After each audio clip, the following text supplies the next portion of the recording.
Good evening, ladies as well as gentlemen. Papa Boris here, playing some more chess. I figured I'd take a break from Nizhmyddinov and show you a game played in 1960 between René Letelier Martner on the white pieces and Bobby Fischer on the black pieces.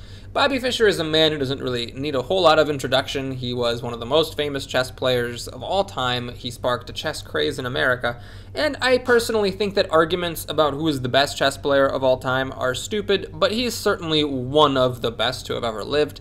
It was pretty much him, some old Soviet magazines, and a whole lot of time and dedication and practice, and that was it. He didn't have the support system that the Soviet grandmasters of his era had, but he was able to pretty much beat them all anyways and become world champion.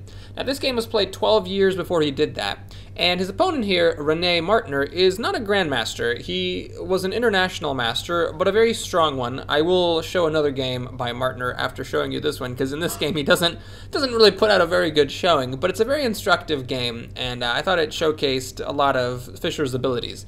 So we're kicking off here by Martner with d4, the queen's opening, and Fischer definitely played a lot of the king's Indian defense, which we see here after these moves. We have the sort of main line of the king's Indian defense. Now, after castling, René Martner, or after Fischer castled, René Martner made a little bit of a misplay in the opening. He played e5, so perhaps he wasn't as familiar with the King's Indian as he should have been, or maybe, you know, back in 1960 he just didn't know the proper opening theory or disagreed with it. This is not the best move for white. Certainly after knight to e8 this position does look good, because white's all open and black is sort of underdeveloped in his home squares, but you can't underestimate the fact that black's bishop is developed, as is white's knight, so piece for piece, black and white have equal development here, and black has also already castled, whereas white's going to need 1, 2, 3 more moves before he castles. So even a pawn move with tempo is not necessarily the best way to go. Now on top of that, pushing this pawn to e5 isn't that great, because although the center looks good, you'll notice that black has not moved any of his pawns except for this g6 pawn. So he has total flexibility in what pawn pushes to make when and undermine the center, which isn't really as strong as it looks. Once this d-pawn falls, the e-pawn falls pretty much, and the c-pawn has already been pushed, so it can't support the d-pawn. You're going to see that Fischer puts on a clinic here, dismantling white's center, and from this seemingly humble position, black's actually doing great. So Martner plays f4. It's an aggressive move, weakens a lot of white squares around the king, but it is sort of necessary to protect e5. Fischer begins his dismantling of white center with d6, and after bishop to e3, he plays c5. Now technically this is a pawn sacrifice, because after taking on c5, white gets to keep this pawn if, well, black actually can't take it, because then black's losing the queen, but you know, even if black could recapture this pawn, the bishop is there to protect it. But that's the whole point here, is just to get this pawn off of d4 to weaken e5. Fischer just calmly plays knight to c6, and then after c takes d6, it's an official pawn sacrifice. But I mean, now white is up a pawn, but you'll notice that white has developed only 2 pieces, whereas black has developed 2 pieces, and he's castled, and white still needs 3 more moves to castle. So white's behind in development here, and black definitely has compensation for the pawn.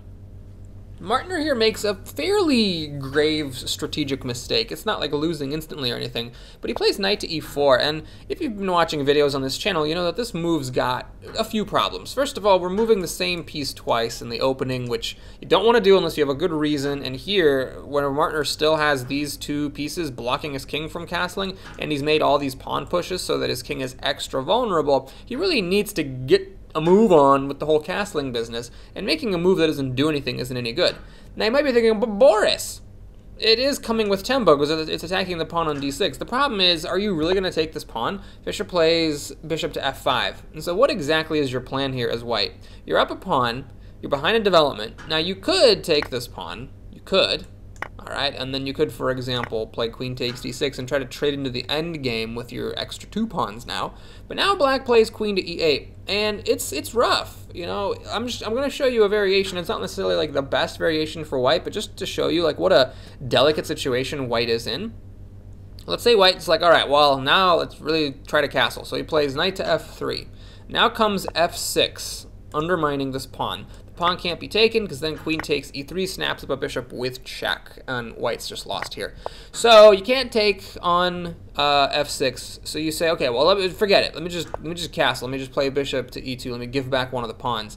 Now after f takes e5, what exactly are you doing with your life as the white player? I mean, if you just take back a pawn here, black can take the pawn, and now you're in a fairly bit of a pickle. If you castle here, then black can play knight to d3. It attacks your bishop here on e3, and you're not taking this knight because then after queen takes e3, that's check. The bishop's getting picked back up, and black is up a piece. Obviously, these are not best moves for white, but it's just to show you kind of a sense of the position here. White is extremely fragile. So going all the way back here, I think Martner was strong enough to realize that because he's so far behind in development, snapping up a pawn on d6 is just not the best use of his time. So he played knight to g3 for a little bit of kingside support. Fischer here doesn't mind. He just plays bishop to e6. He doesn't want this trait to happen, and he's happy with his lead in development. Now he's got 3 pieces developed. White only has 2, and white is still on move 11, 3 moves away from castling. It's interesting. When I was a kid, you know, my chess teachers would say, like, you know, try to castle within the first 10 moves of the game. And sometimes you see these like grandmaster or international master games. Some of them are brilliancies, and you're like, man, the other person wouldn't have been able to pull off this brilliancy of like this grandmaster or international master had just castled. Like, why don't they castle? And the thing is, strong players know when to break the rules, but that's the tricky thing, is when you're a strong player and you think you know when to break the rules, sometimes you break the rules and you're wrong. You really should have just followed the rules, and that's clearly what happened to Martner here. So he tries knight to f3 to finally start to castle. Black plays queen to c7 so that he can get his rook on this d file with tempo against the white queen. And we have a very mysterious move here by white, queen to b1. It's one of the more mysterious moves of the game. Black has a definitive advantage after this move. I'm not sure why. He played queen to b1 instead of queen to c2. From c2, the queen is still on this diagonal, but it's also protecting the c-pawn. I mean, maybe he was afraid of knight to b4, and he just didn't want to allow this. But the thing is that if the black knight does go to b4, black can just play queen to d2. The bishop's not on f5, so there's no knight to c2 check, and then white gets the tempo on the knight, and it's fine. The knight basically would have to just come back to c6. There's nothing better. So it was a bit of a misplay here by Martner. He was perhaps, I'm just theorizing, overly afraid of knight to b4, so he played queen to b1, but this rook is now blocked in, and the queen's looking awfully silly on this square. So Fischer takes on e5, he releases the tension, and he has a good reason to do it. By releasing the tension, he opens up the d file, which is going to belong to his rook, especially because now white's rook has been hemmed in by white's queen. Now, Martner finds probably the best move in the position, f5, delaying moving this bishop, but here for a good reason. You don't really want to let black capture on f4 and open up this e file too. Fischer played e4 here, which, by the way, was not necessary. Taking on f5 would have been 100% totally fine.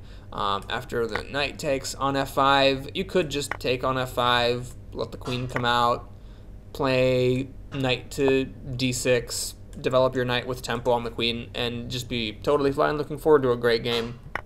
But Fischer decided to go for a more sharp approach. He played e4. Attacking this knight here and sacrificing yet another pawn. Probably the best thing for white to have done here would have been just to take on e4 with the queen and then, you know, let black capture on f5 like this. Here, if the knight takes on f5, then it's not super great for white because this queen on e4 is vulnerable to attack on f6, and this knight is very fragile. The queen doesn't actually have anywhere that it can really go and still protect the knight except for f4, but of course on f4, black could just, you know, exchange and then be up a piece. So that's not good. But perhaps Martner was afraid of this sort of delicate situation after the recapture on f5, and he decided not to take on e4. He took on e6, allowing a trade of pieces. This is a strategic mistake, because now after e takes f3 and g takes f3, black can push f5. He doesn't have to capture this pawn on e6, and maybe Martner missed this move. I mean, if black takes on e6, it's also not great for white, but at least white can like play bishop to e2 and like hobble over into a castled position. But after f5, this pawn's doing jack, squat, and dickerdoodle up here, and black's threatening to push f4 and pin, or not pin, but fork these two pieces, so the bishop doesn't have time to develop to e2 because white then loses a piece. So Martner tries to stop this. He plays f4, but now comes knight to f6, redeveloping that knight. And it feels bad. This is like one of the worst positions in chess. I've definitely had positions like this back in my day where, like, you know you're going to lose. It's a horrible position. It just feels awful to play it. Every second of the game is sheer blinding torture, but you're not technically down in material. In fact, white is technically up a pawn, so you can't resign. You have to keep playing, but there's just nothing good to do here. I think Martner more or less gave up here. He was like, yeah, fuck it. Let me just try to castle. So he played bishop to e2. And now black puts this rook on this e-file, which is really, really devastating. Not only is this white pawn completely impossible to protect, but then this bishop's under attack, and this other bishop's under attack. So if white had tried to castle, it actually gets amazingly awkward. After rook takes e6, this bishop is threatened. And I guess it can move. Sorry, I should be a little bit less cavalier. This bishop is protected by the knight. But the bishop, it can move. So it can, for example, go to c5 here. And then kicked around a little bit more, and then, like, what are you really doing with this bishop? If you put it back to a3, it's sort of out of the game. Black's coming in with d4, now knight to d4, threatening this bishop for real. It's just a really uncomfortable position. Might have been better than the alternative, honestly. But Rene just he wasn't really feeling it. He didn't want to castle here into this rook takes on e6 business. So he's like, all right, let me just go king to f2. Instead of castling, he moves his king up voluntarily, figuring, well, my king's pretty exposed regardless. I might as well add a little bit of support to this bishop. But the problem is, it just doesn't work. And Fischer, being the tactical genius that he was, realized that it didn't work and proceeded in a very simple fashion. The thing about Fischer is he didn't like complicated positions. He was more of the type of player who wanted to just, sort of play the best moves and find a really good plan. But as Fischer himself said, tactics flow from a superior position. So because Fischer was such a great positional player, he often had tactical opportunities, and because he was a freaking genius, he often didn't miss them. So here he realizes this bishop's not actually protected. He takes on e6, and after the rook comes here to add a little bit more x-ray support to this bishop, he just piles onto it. And then white moves his bishop to f3 to reveal the protection by the rook. So now the rook and the king are holding that bishop together. But again, the bishop's not really protected. Fischer probably saw this all the way back when Martner played king to f2. Because now what happens is Fischer, rather dramatically, sacrifices the exchange on e3. And after a series of recaptures, the white king is exposed, and the best way to take advantage of this exposed king is something of a lightning bolt in this game. Fischer plays queen takes f4, the most epic sacrifice possible in chess, sacrificing a queen for a pawn. Now what the hell's going on here? Well, if the king takes the queen, we actually have this dramatic bishop to h6 checkmate. So the queen is immune. If the king steps to the side, then black grabs his bishop on f3, and black's actually ahead in material now because he sacrificed the exchange, rook for a minor piece, and if he picks up a second minor piece, he now has 2 pieces for the rook, which is actually a material advantage. Not to mention the fact that the white king is totally exposed. His defense is nothing but, paper clips and wishes at this point. And the engine even shows it's going to be a forced mate in about 15 moves. Not saying Fischer calculated a forced mate in 15, just saying that the king is totally exposed and the game wouldn't have lasted much longer from here. Now there's several different variations that we can look at from this position, but I'll just show you what happens if white tries to hold on to this bishop. If he plays king to e2, it doesn't work because the knight comes to d4, forking the king and bishops, and the bishop falls and the white king follows soon after. The only way to try to protect this bishop is to play king to f2. But now, black can play knight to g4 check, and if the king goes back here, again, we have this repeat of the fork on d4, so let's just show the one variation where the white side tries to hold on to this bishop. That's to play king to g2. But now, after knight to e3 check, the king has no choice but to go back to f2, and basically this is the same position as we had a few moves ago, except that the black knight is on e3 instead of on f6, and it's still black's to play. So Fischer here could have basically gotten his knight to e3 with tempo, and now play knight to d4. This attacks the bishop, which is pinned to the king, and this knight on e3 is protecting the white queen, or stopping the white queen from being able to go to d1, or for that matter to d3 to protect the bishop. In the d3 case, the knight is just kind of body blocking the queen. So just to show one variation, the engine actually says the best way to prolong the inevitable is to give up the queen on d1.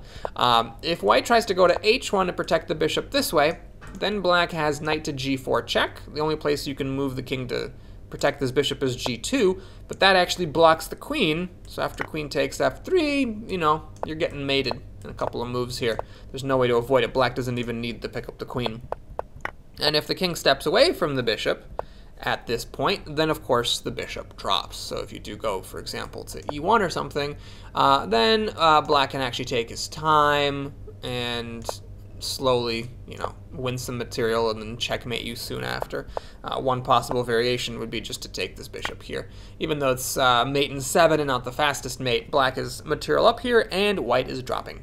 So at this point, Rene Martner saw the writing on the wall and resigned, leading to a nice 23-move miniature with the black pieces against an international master. Yet another feather to add to Fischer's cap. In 1960, he was still a teenager, so definitely a strong player even then. Thanks for watching, everybody. Hope you enjoyed it. Please like and/or subscribe, and I'll see you again soon. Take care.